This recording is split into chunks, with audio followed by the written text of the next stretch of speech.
Good morning, all of you. Good morning, sir. Good morning, sir.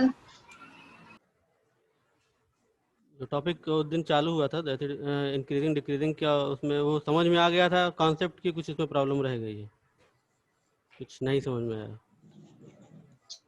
या फिर से revision की जरूरत है? उसको फिर से एक बार एक्सप्लेन करने की जरूरत है? सर समझ में आया था।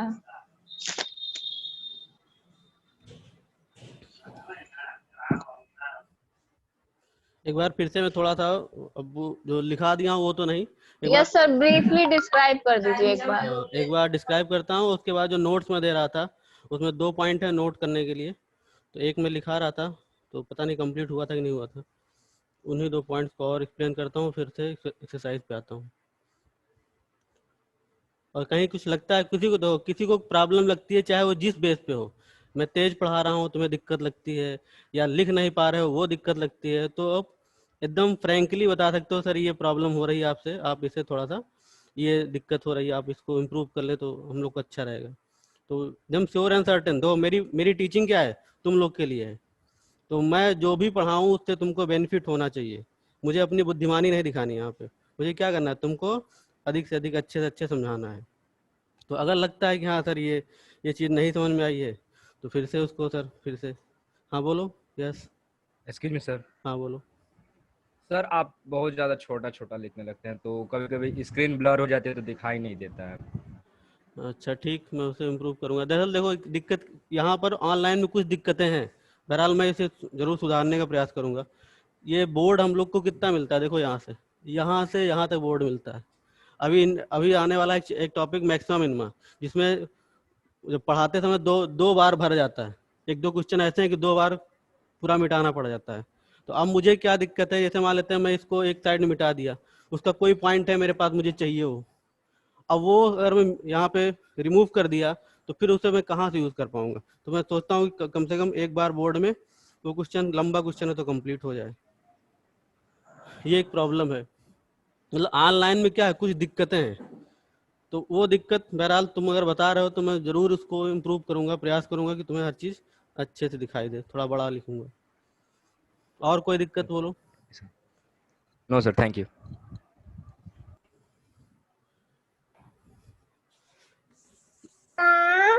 देखो सर तुम्हारी यहाँ तुम वहाँ मौका धरे रुसा गुदा चले तुम देखो सर जब बोल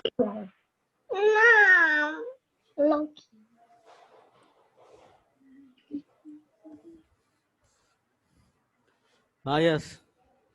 देखो सबसे ज़रूरी क्या होता है, जैसे कोई बात हो रही है तो मैं बार बार बोल चुका हूँ कि अपने स्पीकर्स ऑफ रखो। जब तुमको लगता हो कि हाँ पूछना है तभी स्पीकर ऑन करो।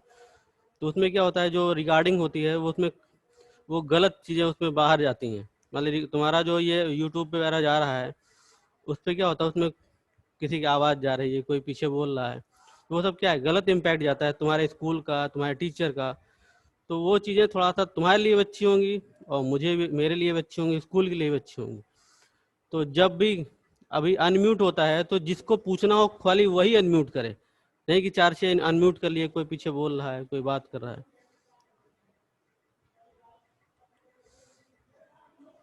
यस अतर, अतर हाँ बोलो।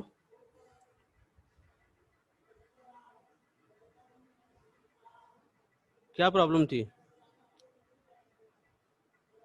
Athar, is there any problem? कहाँ गायब हो गया यार तुम? डिस्कनेक्ट हो गया है सर, डिस्कनेक्ट हो गया है सर। डिस्कनेक्ट हो गया? मतलब चलो उसका नेटवर्क प्रॉब्लम।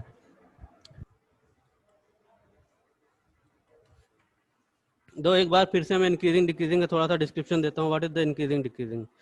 देखो कॉन्सेप्ट क्या है इंक्रीजिंग डिक्रीजिंग का, कि कोई फंक्शन इंक्रीजिंग तब बोला जाता है जैसे एक्स, भाई हम क्या करते हैं 2 डायमेंशन में चीज़ें का कोई भी ग्राफ हो, फंक्शन है उसका ग्राफ ड्रा कर सकते हैं। तो अगर वो इंक्रीजिंग फंक्शन है, इंक्रीजिंग फंक्शन तभी वो बोला जाता है जबकि एक्स की वैल्यू हम बढ़ाएं और उसके करस्पॉन्डिंग वाई की वैल्यू भी बढ़ती जाए, तो ऐसे फंक्शन को हम इंक्रीजिंग फंक्शन बोलते हैं। अब हो सकता है कि y की वैल्यू डायरेक्ट मतलब वहीं सीधे बढ़ती जाए, हमको अपवर्ड एकदम ग्राफ मिलता जाए, और हो सकता है कि कहीं कुछ ऐसी वैल्यूज भी अराइज कर रही हों जिन पे y की वैल्यूज x की वैल्यू रखने पर y की वैल्यू सेम आ रही हो। It may be 2 or 3 points. तो अगर y की वैल्यू कहीं 2 पॉइंट्स पे सेम आ रही होंगी, अगर सेम आएंगी तो देखो ग्राफ में क्या मिलेगा। जैसे मान लेते हैं 2 पॉइंट्स पे y की वैल्यू सेम हो गई, तो ग्राफ स्ट्रेट होना चालू हो जाएगा उतने पार्ट के लिए। जैसे मान लेते हैं ये अपवर्ड डायरेक्शन का ग्राफ है, अगर सपोज 2 पॉइंट ऐसे मिल गए जिसपे कि y की वैल्यू सेम है, तो अब क्या होगा, ऐसा ग्राफ ऐसा घूम गया और फिर ऐसा स्ट्रेट होगा। तो अगर कहीं पे ग्राफ में थोड़ा भी सेगमेंट ऐसा मिल रहा है, लाइन सेगमेंट जो x एक्सिस के पैरेलल बन रहा है, तो उसे हम क्या बोलेंगे, उस ग्राफ को हम बोलेंगे इंक्रीजिंग ग्राफ। कब, जब किन्हीं 2 या 2 से अधिक पॉइंट्स पर ऐसी वैल्यूज मिल रही हो जिन पे y की वैल्यू सेम हो जा रही हो। x तो डिफरेंट है, y सेम हो गया, तो अब अगर सेम होगा तो क्या होगा, ये सीधा बनना लगेगा। जैसे ये और ये पॉइंट y की वैल्यू सेम रख रहे हैं, तो यहाँ पे एकदम ऐसा स्ट्रेट दिखने लगेगा। ये लाइन सेगमेंट क्या है, x एक्सिस के पैरेलल हो गया। तो ऐसी कंडीशन पे इंक्रीजिंग ग्राफ बनेगा। और सपोज ऐसी कंडीशन ना अराइज कर रही हो, हर x की डिफरेंट वैल्यूज के लिए y की डिफरेंट वैल्यू अपवर्ड डायरेक्शन मिल रही हो, तो ऐसे ग्राफ को स्ट्रिक्टली इंक्रीजिंग बोलते हैं। जैसे ये ग्राफ ऐसा है, ऐसा चला जा रहा है, कहीं पर घूमने का मतलब ये x एक्सिस के पैरेलल घूमने का चांस इसमें नहीं है, ऐसा ऐसा चीजें चला जा रहा है। यहाँ पर क्या है, हर के लिए y की वैल्यू डिफरेंट है, तो ऐसे ग्राफ को स्ट्रिक्टली बोल, इसमें स्ट्रिक्टली वर्ड लग जाएगा, स्ट्रिक्टली इंक्रीजिंग। दूसरा स्ट्रिक्टली डिक्रीजिंग इसी तरह से होता है कि अप एकदम वो डाउनवर्ड जाता रहे,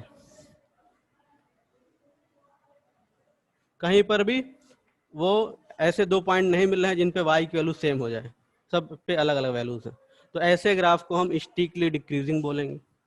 अब स्ट्रिक्टली डिक्रीजिंग की डिफिनीशन क्या होगी, x की वैल्यू बढ़ाते जाएं लेकिन करेस्पॉन्ड नहीं, जैसे x बढ़ रहा है यहाँ पे, y क्या हो रहा है, डिक्रीज करता चला जा रहा है, तो इस तरह के ग्राफ को हम क्या बोलेंगे, डिक्रीजिंग ग्राफ बोलेंगे।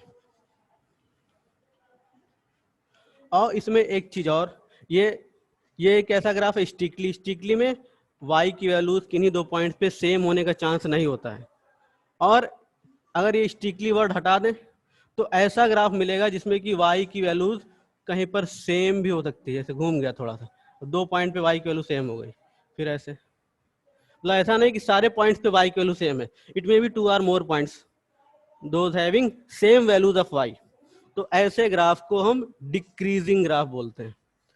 अब ये किसका डिस्क्रिप्शन है, पॉइंट वाइज डिस्क्रिप्शन, इसमें मैंने डेरिवेटिव वर्ड कहीं नहीं यूज किया। मतलब ये क्या है, एक तरह से हम बना सकते हैं कॉन्सेप्ट हो गया कि इंक्रीजिंग क्या होगा, डिक्रीजिंग क्या होगा, स्ट्रिक्टली इंक्रीजिंग क्या होगा, स्ट्रिक्टली डिक्रीजिंग क्या होगा। और कांस्टेंट फंक्शन जानते ही हो, कांस्टेंट फंक्शन माने एकदम सीधा फंक्शन, जहाँ पे ना तो इंक्रीज करने की कंडीशन आ रही हो ना तो डिक्रीज करने की कंडीशन आ रही हो, ऐसे ग्राफ को कांस्टेंट, जैसे ऐसा सीधा मान लिया कोई स्ट्रेट लाइन मिलती चली जा रही। तो अब बात आती है कि इन सारी चीजों को हम कैसे डेरिवेटिव से कनेक्ट कर सकते हैं। तो देखो, डेरिवेटिव से कनेक्ट करने के लिए हम क्या करते हैं, जैसे कोई फंक्शन लिखा है, हम क्या करेंगे, इसे डिफरेंशिएट कर लेंगे। डिफरेंशिएट क्यों करते हैं, क्योंकि स्लोप मिलना है कर्व का, कोई भी कर्व डिफरेंशिएट हो जाएगा तुरंत वो अपना स्लोप दे देगा तुरंत, और ये जनरल स्लोप होता है जानते ही हो। अब इसको हम 0 बना लेते हैं, जैसे x की वैल्यू 0 हो गई। अब x की वैल्यू 0 हो गई तो ये क्या मिल गया, एक पॉइंट। अब इसका मतलब क्या हो गया, एक पॉइंट मिल गया, ये किसको मैंने 0 बनाया है, डेरिवेटिव को 0 बनाया है। तो डेरिवेटिव 0 बनने का मतलब क्या होता है, ये भी जानते हो, dy upon dx equal 0 means कोई भी ऐसी लाइन जनरेट हो रही है जो कि x एक्सिस के पैरेलल लाइन है। टेंजेंट नॉर्मल से जानते हो ना, dy अपॉन dx 0 कब हो रहा है, x की वैल्यू 0 रखने पे 0 हो रहा है। तो ये जो 0 पॉइंट है उस पर क्या मिलेगा, एक टेंजेंट ड्रा होगा जो कि x एक्सिस के पैरेलल होगा। अब अगर हम 0 एक नंबर लाइन बना लें, -∞ to +∞, अब ये 0 पॉइंट हो गया। सपोज अगर हम 0 के पहले इसका डेरिवेटिव देखें तो 0 के पहले क्या है, निगेटिव वैल्यू सारी यहाँ पे है, यहाँ पे प्लेस करोगे डेरिवेटिव पे तो क्या मिलेगा तुम्हें, पॉजिटिव मिले, क्योंकि स्क्वायर टर्म में है ये पॉजिटिव मिल जाएगा। यहाँ पे रखेंगे वैल्यू, कहाँ रखेंगे, यहाँ पे रखेंगे, कहाँ की वैल्यू रखेंगे, यहाँ की वैल्यू रखेंगे, सारी पॉजिटिव वैल्यू जनरेट हो जाएंगी। और यहाँ पे जाओ, यहाँ पे भी पॉजिटिव वैल्यू मिलने वाली है, जीरो से आगे की वैल्यू पे, तो यहाँ की वैल्यू भी रखोगे तब भी पॉजिटिव वैल्यू मिलेगी। तो अगर इस ग्राफ को देखें, अगर कुछ याद आ रहा हो तो इसका ग्राफ कैसे आता है तुम्हारा,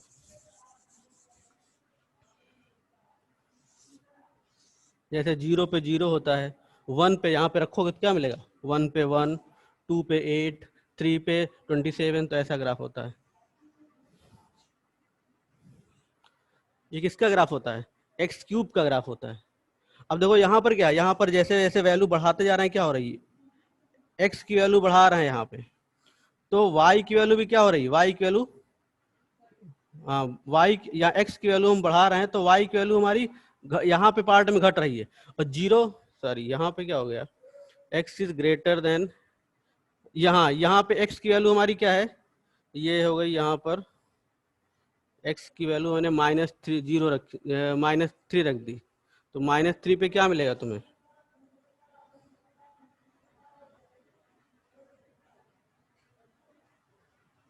पहला इसको छोड़ो तुम, यहाँ पे हम किससे चेक कर रहे हैं, डेरिवेटिव से चेक कर रहे हैं, डेरिवेटिव से चेक कर रहे हैं तो ये क्या दिखा रहा है, देखो यहाँ पर इस टर्म में हमको पॉजिटिव दिखा रहा है, कैसा ग्राफ, ये इंक्रीजिंग ग्राफ है, और ना इंक्रीजिंग, खाली ये स्ट्रिक्टली इंक्रीजिंग ग्राफ है। हम किसके टर्म में चेक कर रहे हैं, हम पॉइंट वाइज नहीं चेक कर रहे हैं, हम डेरिवेटिव के टर्म में चेक कर रहे हैं। तो अगर हम डेरिवेटिव की वैल्यूज रख रहे हैं -इनफाइनाइट से +इनफाइनाइट, तो इस पार्ट में भी हमारा दिखा रहा है कैसा, पॉजिटिव दिखा रहा है, और इस पार्ट में भी पॉजिटिव दिखा रहा है, और है भी ग्राफ क्या, ये देखो ये बढ़ता चला जा रहा है इस,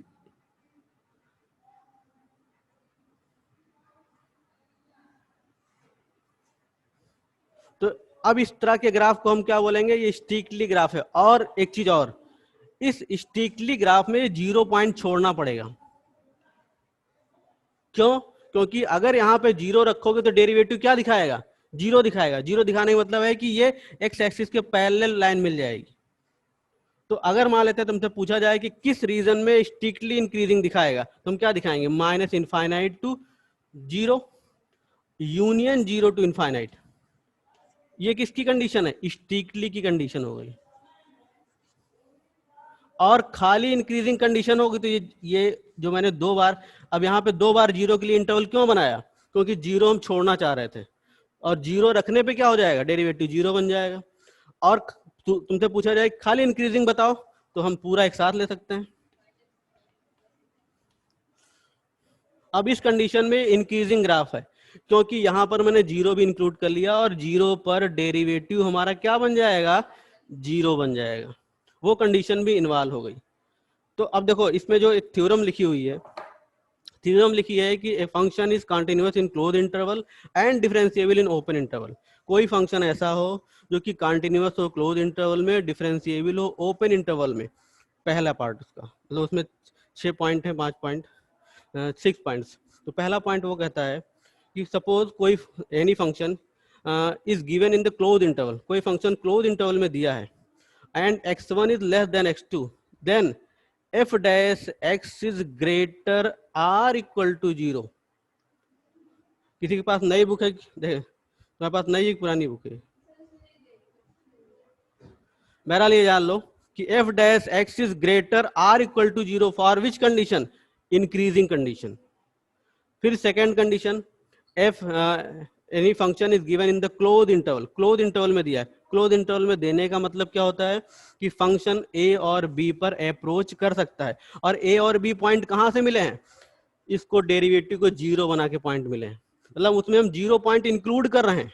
जब इंक्लूड कर रहे हैं तो डेरिवेटिव 0 बन जाएगा ना भाई, वो क्योंकि वो हमारे इंटरवल के वो पॉइंट कहाँ से निकाला है तुमने, इसको 0 से कंपेयर करके निकाला है। तो इसका मतलब वो जो पॉइंट अगर हम ले लेंगे फंक्शन पे डेरिवेटिव पर, तो वो क्या बना देगा, उसको 0 बना देगा। तो जो सेकंड पॉइंट है, मतलब अगर स्ट्रिक्टली वाली कंडीशन है, स्ट्रिक्टली वाली कंडीशन में इक्वल साइन भी होगा, जैसे स्ट्रिक्टली इंक्रीजिंग है तो f dash x is greater r equal to 0 होगा। Strictly decreasing, sorry increasing condition पे, इंक्रीजिंग कंडीशन पे f dash x is F dash X is greater are equal to 0 increasing condition पे, और decreasing condition पे F dash X is less are equal to 0। F dash X is equal to 0, अब close interval की बात है यहाँ पर भी, तो कांस्टेंट फंक्शन बन गया। एफ डैश एक्स, अब ओपन इंटरवल में डिस्कस करें। ओपन इंटरवल में हम पॉइंट, स्ट्रीम पॉइंट, जो हमको पॉइंट मिले हैं उनको मैं छोड़ने जा रहा हूँ। उन पॉइंट को छोड़ूंगा तब condition F dash X is greater than 0 हो जाए, मतलब वो पॉइंट हम लेके 0 नहीं बना पा रहे हैं।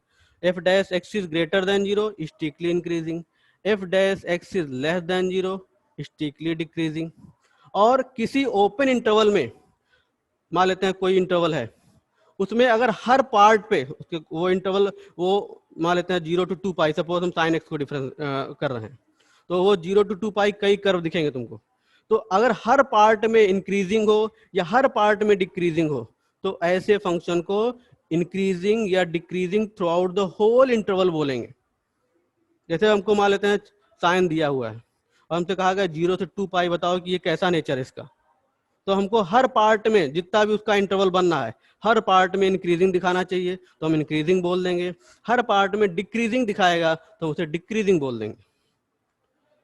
अब इसमें एक पार्ट कभी कभार बात आती है कि जैसे सपोज हमको कोई फंक्शन दिया है और वो क्लोज ओपन इंटरवल में दिया है। ओपन इंटरवल में दिया मतलब फंक्शन ओपन इंटरवल में है, तो उस कंडीशन में कब कब वो, जैसे मान लेते हैं open interval sorry function close interval में दिया है, तुमसे स्ट्रिक्टली इंक्रीजिंग पूछ ले, तब क्या करोगे? मेरी बात सुनो, यहाँ पर क्या हुआ है, कुछ यहाँ पर जो थ्योरम दी है वो स्ट्रिक्टली इंक्रीजिंग के लिए ओपन इंटरवल कंपलसरी है, स्ट्रिक्टली और इंक्रीजिंग डिक्रीजिंग के लिए क्लोज इंटरवल कंपलसरी है। अगर मान लेते हैं कि हमको जो क्वेश्चन दिया है उसी में क्लोज इंटरवल बना दे, तब हम इंटरवल कैसे निकालेंगे? तो देखो उसके लिए मैंने पॉइंट लिखाए थे, और थोड़ा भी कंफ्यूज होने की जरूरत नहीं, क्वेश्चन होंगे तो और अच्छा से समझ में आने लगेगा। ये सारे खाली थ्योरेटिकल बातें हो रही ना, इसलिए हो सकता है कि कुछ इफ बट हो रहा हो उसमें। तो मैंने एक नोट्स लिखाए थे, मैंने ये लिखाया था let F X is in close interval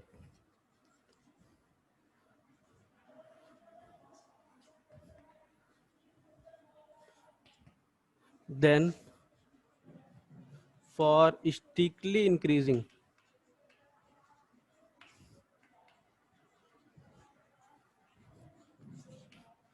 function interval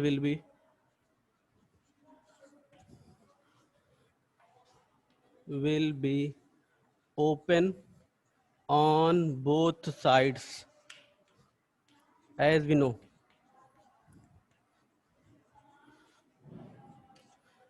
मतलब क्या होना चाहिए, दोनों साइड में ओपन इंटरवल मिलना चाहिए, लेकिन क्वेश्चन भी तुमको क्लोज इंटरवल दे दे, तब क्या करना है? क्वेश्चन में ओपन देगा तब तो कोई दिक्कत नहीं, ओपन है तो सबसे अच्छी बात है, लेकिन क्वेश्चन में अगर क्लोज कर दिया तब कैसे निकालोगे स्ट्रिक्टली इंक्रीजिंग या स्ट्रिक्टली डिक्रीजिंग? तब क्या करना है कि जो साइड में क्लोज किया है, the side which is closed in our question, the side या द पॉइंट लिख दो, the point which is given in close interval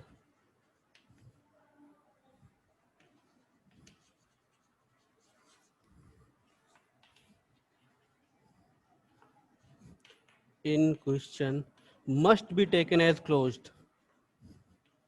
अभी इसमें एक दो एग्जाम्पल उसको हम समझाते हैं। must be taken as closed but other points should be open।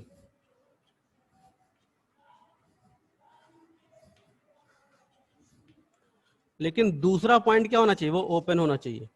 मतलब एक पॉइंट जो यहाँ से दिख रहा है तुमको क्वेश्चन में, वो तो क्लोज लेना कंपलसरी हो गया, क्योंकि हम उसे ओपन नहीं ले सकते, वो क्वेश्चन ही क्लोज के फॉर्म में है, तो उसे क्लोज लेना है। लेकिन दूसरे पॉइंट को हम ओपन लेंगे, दूसरा पॉइंट मैंने उसमें और दूसरा पॉइंट जो जनरेट होगा उसे ओपन बनाएंगे। मतलब अगर स्ट्रिक्टली कंडीशन है तो at least one point should be open, कम से कम एक पॉइंट जरूर ही ओपन दिखाए। दोनों पॉइंट होना चाहिए, दोनों अगर ओपन इंटरवल है तो दोनों पॉइंट ओपन दिखाएगा। लेकिन सपोज क्लोज इंटरवल दिया है, तब के लिए स्ट्रिक्टली कंडीशन अगर देखनी है तो जिस पॉइंट पर मान लेते हैं, जो हम नंबर लाइन ड्रा कर रहे हैं, उसमें क्लोज जो पॉइंट दिया वो भी इंक्लूड हो गया, तो उस पॉइंट को एज इट इज लेंगे जैसा गिवन है क्वेश्चन में। क्लोज दिया है तो क्लोज लेंगे, लेकिन दूसरा पॉइंट ओपन रखेंगे। Other point should be open, that is one point must be in open interval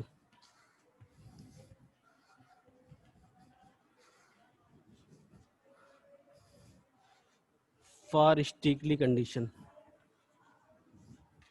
अब स्ट्रिक्टली कंडीशन मीन्स ये स्ट्रिक्टली इंक्रीजिंग और डिक्रीजिंग दोनों के लिए कंडीशन है। अभी मैं क्वेश्चन पे एग्जाम्पल लेके इसको समझा दूंगा, यहाँ बुक में एग्जाम्पल है तुम्हारे पास।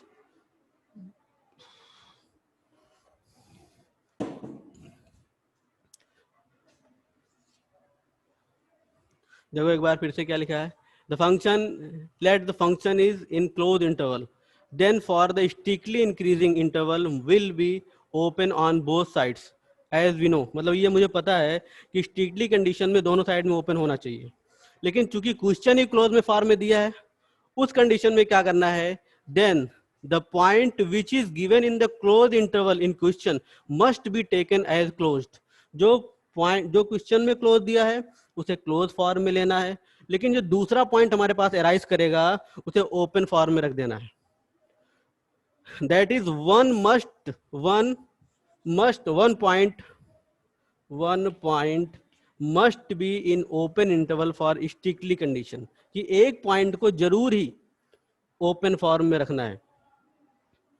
मतलब दोनों ओपन होना चाहिए, लेकिन कंडीशन सपोज ऐसी है तो एक जरूर होगा।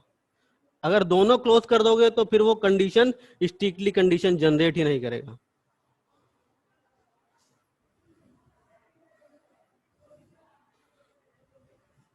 अब जैसे देख लो इसका रीजन क्या है। जैसे मान लेते हैं मैं ग्राफ अपना जीरो से चालू करूं सपोज, अब जीरो से बढ़ता चला जाए, अब टू इनफाइनाइट चला गया, तो जीरो पॉइंट पे तो क्लोज है ना, इसके नीचे हम नहीं जा पा रहे हैं ना, तो जीरो पे क्लोज हो गया, अब टू इनफाइनाइट, तो एक साइड में वो जीरो हो गया और दूसरी साइड में इनफाइनाइट हो सकता है किसी ग्राफ की कंडीशन में। लेकिन अब ऐसा भी हो सकता है ग्राफ ऐसा चला जाए, अब दोनों साइड में ओपन हो गया, इधर भी ओपन इधर भी ओपन। लेकिन कोई भी ग्राफ मान लेते हैं हमारा जीरो से ही बिगिन कर रहा है, अब जीरो से बिगिन करता हुआ चला जा रहा है, तो जीरो तो मुझे क्लोज रखना पड़ेगा ना, क्योंकि जीरो के नीचे तो ग्राफ ही नहीं है, जीरो के नीचे पॉइंट ही हमारे पास नहीं है, तो जीरो क्लोज हो गया। अब ऊपर इनफाइनाइट तक वैल्यू जा रही, तो जीरो टू इनफाइनाइट हो गया। मतलब ये दोनों साइड में भी ओपन कंडीशन आएगी, या फिर एक साइड में ओपन तो कंपलसरी बनता है। दूसरी condition, let fx be given in the open interval। मतलब फंक्शन ओपन इंटरवल में दिया है और तुमसे क्या पूछे कि इंक्रीजिंग डिक्रीजिंग कंडीशन बताओ, और एक चीज और कि फंक्शन ओपन इंटरवल में दिया है, सॉरी क्लोज इंटरवल में दिया है, हमेशा जो इनफाइनाइट पॉइंट है वो हमेशा क्या होगा, वो हमेशा ओपन फॉर्म में ही लिखा जाएगा। जो इनफाइनाइट पॉइंट होता है उसको हम कभी भी क्लोज फॉर्म में नहीं लिखते हैं। अगर फंक्शन ओपन फॉर्म में है और उस कंडीशन में हमको क्या करना पड़ेगा, मान लेते हैं कि इनफाइनाइट कंडीशन हमको हमसे पूछ ले कि इसमें इंक्रीजिंग कंडीशन बताओ, तो इंक्रीजिंग कंडीशन में एटलीस्ट वन पॉइंट हमारा क्लोज इंटरवल में होना चाहिए।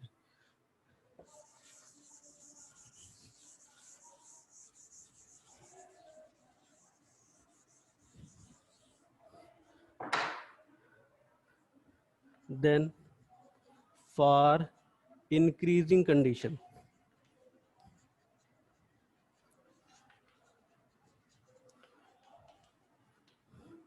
as we know both sides will be closed,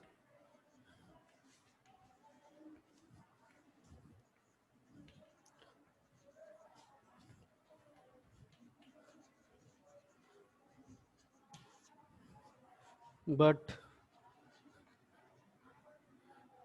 one side must be in closed form, as infinite and minus infinite are involved in the interval।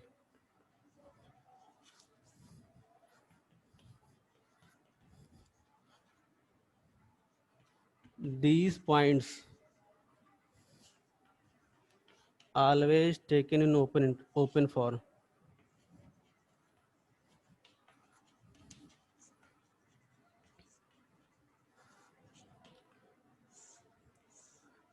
मतलब मान लेते हैं कि हमको इंक्रीजिंग कंडीशन बतानी है, जो इंटरवल हम बना रहे हैं उसमें इनफाइनाइट भी आ गया। तो इनफाइनाइट क्या है, इनफाइनाइट को हमेशा चाहे ये माइनस इनफाइनाइट दिखे चाहे प्लस इनफाइनाइट दे, हमको पता है कि हमको क्लोज इंटरवल चाहिए दोनों साइड में। लेकिन चूंकि इनफाइनाइट आ गया, सपोज इनफाइनाइट आ गया दूसरी एक साइड में 1 आ गया, तो अब इसको तो हम किसी कंडीशन में क्लोज फॉर्म में लिख ही नहीं सकते क्योंकि अनडिफाइंड पॉइंट है। तो इधर ओपन कर देंगे और इसे क्लोज कर देंगे, तो 1 पॉइंट पे 0 1 एक कंडीशन एराइज कर जाएगी।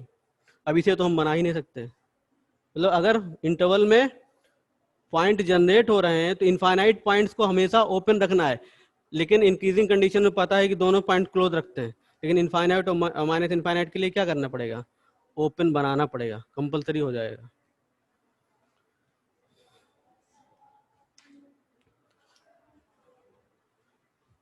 चलो क्वेश्चन हो गए तो और अच्छे से ये सारी चीजें जो लिखी हुई हैं वो समझ में आने लगेंगी। एक बार फिर से मैं पढ़ दे रहा हूँ मैंने क्या लिखा हुआ है। Let fx is in open interval, then for increasing condition, as we know that no both side will be closed, but one side must be close interval as minus infinite and infinite are involved in the interval. These points always taken in open form. एक side जरूरी close रखना है interval में, और चूंकि minus infinite और infinite अगर इन interval में हमारे इन्वॉल्व हैं तो इन पॉइंट्स को हमेशा ओपन फॉर्म में ही रखते हैं, तो एक ही साइड क्लोज दिखेगी दूसरी साइड ओपन दिखेगी। लेकिन वो कंडीशन कौन सी होगी, इंक्रीजिंग कंडीशन होगी या डिक्रीजिंग कंडीशन होगी।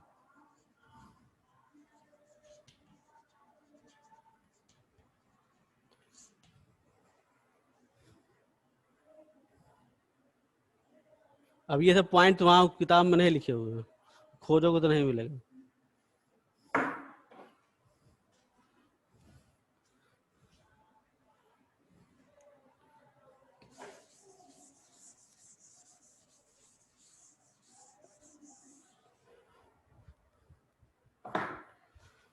अब जरा क्वेश्चन पे आते हैं तो एकदम अच्छे से समझ में आने लगेगा।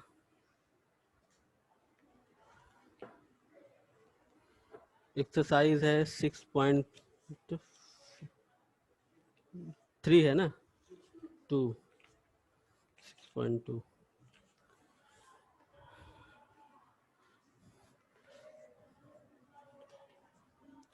तो क्वेश्चन नंबर 1, और इसमें एकदम धीमे धीमे चलेंगे, आराम से सब कुछ समझ में आएगा। लिखो, लिखा हुआ है so that the function given by this F X equals 3x + 7 is strictly increasing on R. अब आर लिखने का मतलब क्या हो गया, इसको क्या प्रूव करना है कि ये स्ट्रिक्टली इंक्रीजिंग फंक्शन है किस पे, on R. What is the meaning of R, R means हाँ minus infinite to plus infinite open interval. हम किस में फंक्शन को डिस्कस करने जा रहे हैं, ओपन इंटरवल में डिस्कस करने जा रहे हैं। तो कंडीशन कैसी अराइज करेगी, स्ट्रिक्टली कंडीशन अराइज करेगी यहाँ पर।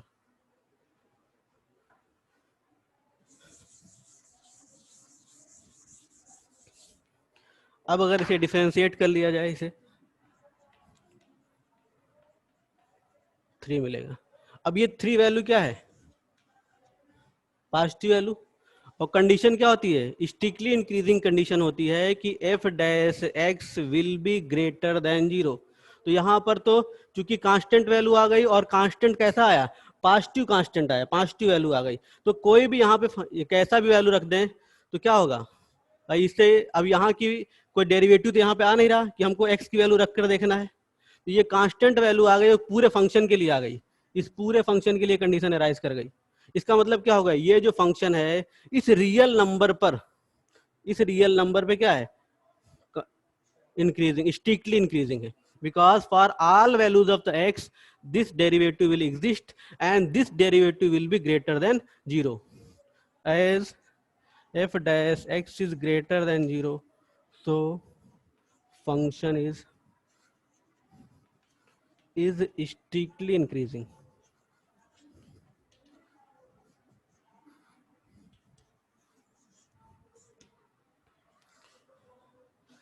और जहां से किसी को भी लगता है कि हाँ कुछ सर समझ यहाँ पे कुछ नहीं समझ में आया है, तो एकदम फ्रैंकली कोई दिक्कत नहीं इसमें। तो क्वेश्चन नंबर 2 क्या कह रहा है?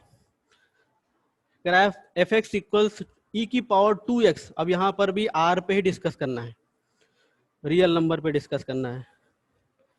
एफ एक्स इक्वल्स ई की पावर 2x ऑन आर। जब भी आर है तो इसका मतलब है कि वो ओपन इंटरवल की बात कर रहा है। अब इसे डिफरेंशिएट करोगे तो क्या मिलेगा? और एक चीज और देखो, अगर ये स्ट्रिक्टली है तो किसी कंडीशन पे इसको हम जीरो नहीं बना सकते। फर्स्ट डेरिवेटिव को जीरो बनाओगे तो कंडीशन तुरंत चेंज हो जाएगी। वो इंक्रीजिंग है तो स्ट्रिक्टली है तो इंक्रीजिंग में कन्वर्ट हो जाएगा। मतलब हमेशा ये कंडीशन क्या होगी? ग्रेटर देन जीरो और लेस देन जीरो। अगर ये स्ट्रिक्टली की कंडीशन इंक्रीजिंग कंडीशन है तो ग्रेटर देन जीरो दिखाएगी, और डिक्रीजिंग स्ट्रिक्टली डिक्रीजिंग कंडीशन है तो लेस देन जीरो दिखाएगी। लेकिन इक्वल जीरो होने की कंडीशन यहाँ पे नहीं राइज करेगी स्ट्रिक्टली के लिए। अब जैसे मैं इसको डिफरेंशिएट कर लूं सपोज, तो क्या मिलेगा? अच्छा, एक चीज मैं जानना चाहता हूं कि क्या इस फंक्शन को हम किसी कंडीशन पे जीरो बना सकते हैं? कोई भी रियल वैल्यू रख कर इसको हम क्या जीरो बना सकते हैं? भाई कुछ भी रख लो इस पे, यहां तक कि जीरो भी रखोगे तब भी जीरो बनने वाला नहीं है। मान लिया सपोज मैंने यहाँ पे x की वैल्यू जीरो रख दी, तो क्या बन जाएगा? 1 बन जाएगा। निगेटिव रखोगे तो डिनोमिनेटर में जाके पॉजिटिव बन जाएगा। मतलब ये फंक्शन ऐसा है, इसको निगेटिव भी नहीं बना सकते। क्योंकि मान लेते हैं सपोज मैंने लिख दिया 2 इंटू -1 रख दिया सपोज। अब क्या होगा? e की पावर -2 हो गई, पॉजिटिव बन गया। कहाँ निगेटिव रह गया ये? मतलब हम ना तो इसे निगेटिव बना सकते हैं और ना तो इसे जीरो बना सकते हैं। तो क्या बनेगा? For all x belong to -infinite to +infinite f dash x is greater than zero. मतलब कोई भी रियल वैल्यू हम रख दें तो फर्स्ट डेरिवेटिव क्या होना है? वो जीरो से अधिक ही आना है। ना तो निगेटिव आने का कोई चांस है और ना ही इसके जीरो होने का कोई चांस है। मैंने यहाँ पे लिख रखा है for all x belong to -infinite to +infinite. मतलब कोई भी इसका रियल नंबर यहाँ प्लेस कर दें x के फॉर्म में, तो इसको हम ना तो निगेटिव बना। 1 मिनट,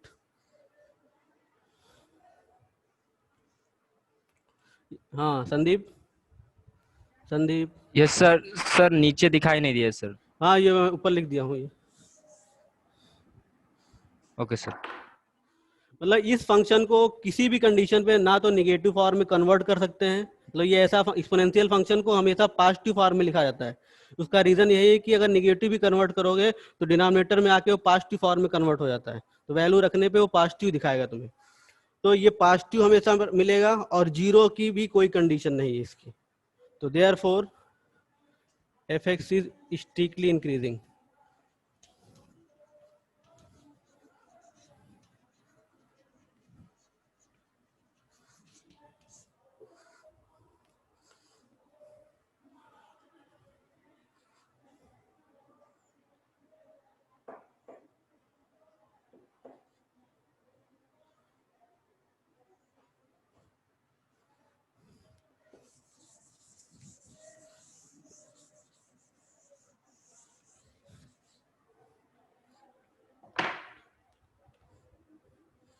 अब जरा क्वेश्चन नंबर 3 पे आए। दो थर्ड कह रहा है कि कोई फंक्शन है, ट्रिग्नोमेट्रिक फंक्शन साइन का है, F x equal sine x, और इसके लिए वो उसने दो इंटरवल ऑलरेडी प्रोवाइड कर दिए हैं। और कैसे हैं? ओपन फॉर्म में। ये लिखा हुआ ओपन दिख रहा है, देखो यहाँ। और इसमें भी प्रूव करना है, 3 फॉर्म है, 3 इसको पार्ट में है कि 0 to π/2 स्ट्रिक्टली इंक्रीजिंग होगा, π/2 to π स्ट्रिक्टली डिक्रीजिंग होगा, और 0 to π neither increasing not decreasing होगा।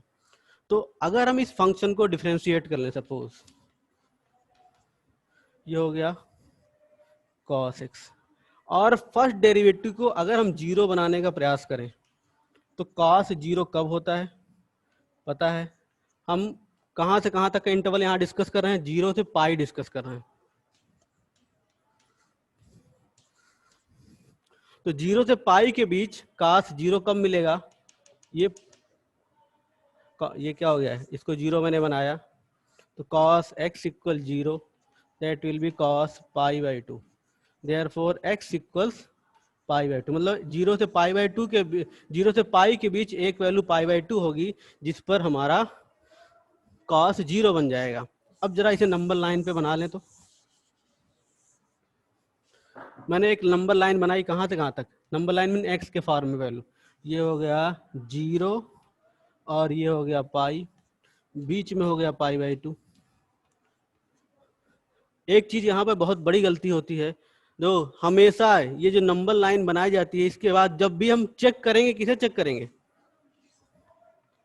कभी कभार गलती से हम इसको चेक करना चालू कर देते हैं, तो आंसर तुरंत वेरी कर जाए, खट से दूसरा आंसर आने लगेगा।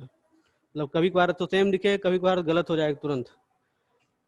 अब देखो 0 टू पाई बाई 2, यहाँ पे अगर हम वैल्यू रखेंगे इस कहाँ पे, फर्स्ट डेरिवेटिव पे, तो फर्स्ट डेरिवेटिव यहाँ पे क्या दिखाएगा मुझे?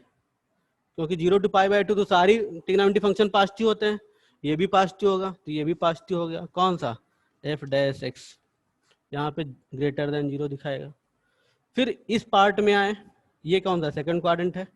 सेकंड क्वाड्रेंट की वैल्यू रखोगे तो सेकंड क्वाड्रेंट में दो, अब यहाँ पर अगर मैं इस फंक्शन पे चला जाता, इसको मैं करने लगता, तो ये पॉजिटिव दिखाता, लेकिन ये क्या होगा? निगेटिव। हमको चेक किस पर करना है? इस पर चेक करना है, तो ये हमारा निगेटिव हो जाएगा, F dash X is less then 0। अब एक चीज और देखो,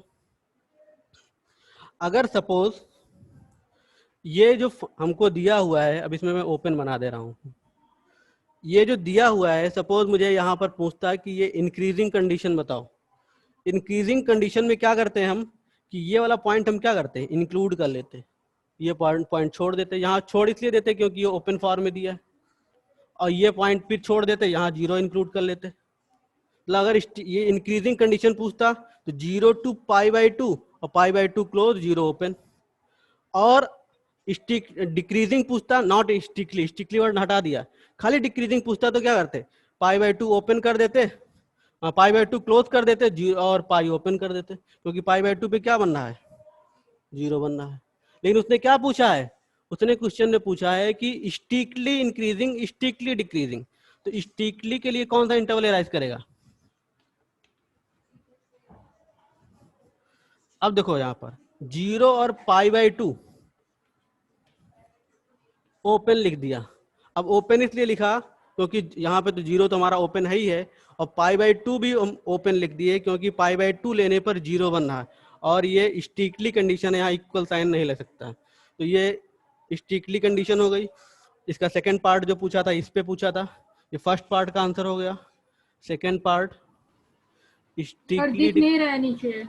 ओके, चलो बगल लिख दे रहा हूँ।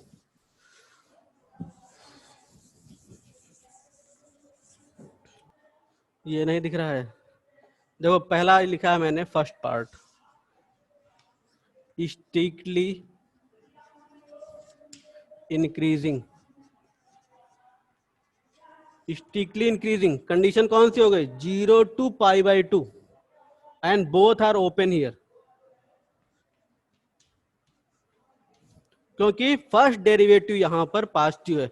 मैंने अगर यही इंक्रीजिंग पूछा होता तो मैंने बताया कि पाई बाई 2 को क्लोज फॉर्म में लिख देते। अब 0 तो नहीं लिख पाते क्योंकि 0 सपोज क्वेश्चन में मेरा ओपन दिया है, तो हम कैसे लिख पाते, लेकिन इसे हम क्लोज बना सकते थे। फिर इसी तरह से सेकंड स्ट्रिक्टली डिक्रीजिंग,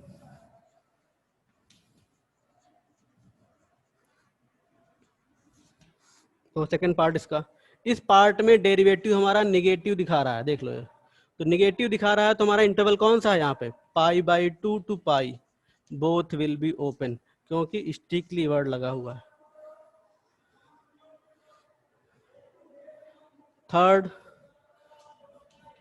अब देखो अगर मुझे ये पूरे इंटरवल को एक साथ डिस्कस करना हो, ये यहां से यहां, तो इस इंटरवल में इंक्रीजिंग या डिक्रीजिंग कंडीशन को तभी हम बोल सकते हैं जब हर इंटरवल में एक जैसी कंडीशन हो। जैसे मुझे बोलना हो 0 टू पाई,